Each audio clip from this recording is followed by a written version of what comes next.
America में राहुल गांधी का बड़ा बयान आ गया है। 2024 में निष्पक्ष चुनाव नहीं हुए, ये राहुल गांधी ने अमेरिका में कहा है। निष्पक्ष चुनाव होते तो बीजेपी को 240 सीटें नहीं आती, ये राहुल गांधी की तरफ से कहा गया। देश में इस बार नियंत्रित चुनाव कराए गए हैं, नियंत्रित चुनाव कराए गए हैं, ये राहुल गांधी ने कहा है। I don't think the BJP, in a fair election, they were nowhere near 240 seats. No way. I mean, I'd be surprised if they had a financial, huge financial advantage. They had locked our bank accounts for one, but huge war chest.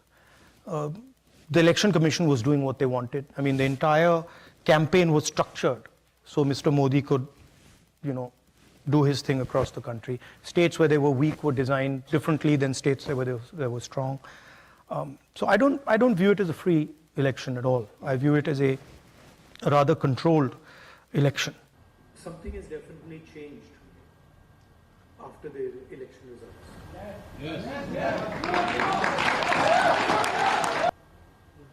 डर निकल गया, डर नहीं लगता अब डर नहीं लगता, डर गायब हो गया। So, it's interesting to me that BJP ने कितना, मोदी जी ने कितना डर फैलाया, एजेंसीज का दबाव, मीडिया का दबाव, इनकम टैक्स डिपार्टमेंट, छोटे बिजनेसेस पे, मीडियम साइज बिजनेसेस पे, और एक सेकंड में सब गायब हो गया। अजीब सी बात है, मतलब सालों लगे उस डर को पैदा करने में, सालों लगे, प्लानिंग चली, पैसा लगा, और एक सेकंड में खत्म। तो सुना आपने राहुल गांधी को, उन्होंने कहा कि पूरा डर गायब हो गया है उनका। और अमेरिका में राहुल गांधी ने यह भी कहा कि मैं प्रधानमंत्री नरेंद्र मोदी से नफरत नहीं करता हूं। I hate Mr. Modi.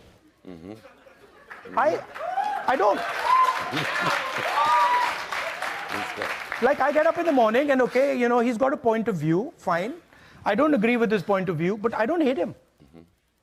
And in fact, in many moments I empathize with him. Right? So it's not that I think that he's my enemy and now I hate him and he's got to be, no. He's got a different point of view, I got a different point of view. I have empathy and compassion for what he's doing. तो India का nature ही है, सब कुछ एक साथ चलता है। अब अगर कोई आदमी थाली के सामने बैठ जाए और कहे भैया चावल दाल से ज्यादा जरूरी है और सब्जी की रैंकिंग सबसे नीचे है, तो क्या होगा? ये बीजेपी के लोग करते हैं। मतलब उनको समझ नहीं आती कि ये देश सबका है, ये देश मिलकर बना है। इसको India is called a union of states. In the constitution it's written clearly. India that is Bharat is a union of states. What does it mean? It means it's a union of languages.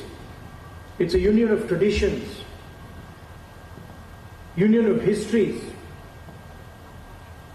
Union of music, of dance. वो कहते नहीं, union नहीं है, ये सब अलग अलग हैं। और अब आपको सुनवाते हैं कि राहुल गांधी के बयान पर बीजेपी ने क्या प्रतिक्रिया दी है। वो तो कह रहे थे कि 400 सीट हम लेंगे, लिख के देता हूं, कहां गया 400 सीट? इतना थेथर कोई देश में, इतना थेथर राजनीतिक नहीं मिल रहे।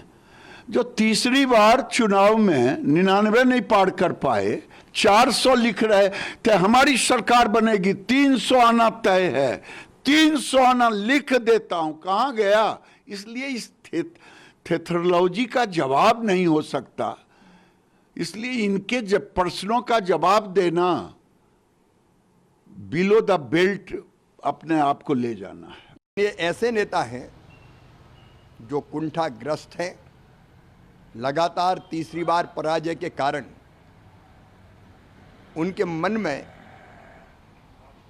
अंध बीजेपी संघ और मोदी विरोध बैठ गया है और वो विरोध करते करते देश के ही विरोध करने लगे। देश के बाहर कांग्रेस और बीजेपी नहीं होती, देश के अंदर हम मुद्दों पे लड़ सकते हैं, लेकिन देश के बाहर केवल भारत होता है। हम 100 और 5 अलग नहीं होते, 105 होते हैं। लेकिन लगातार राहुल गांधी जी देश की छवि खराब करने की कोशिश कर रहे हैं और देश की छवि खराब करने की कोशिश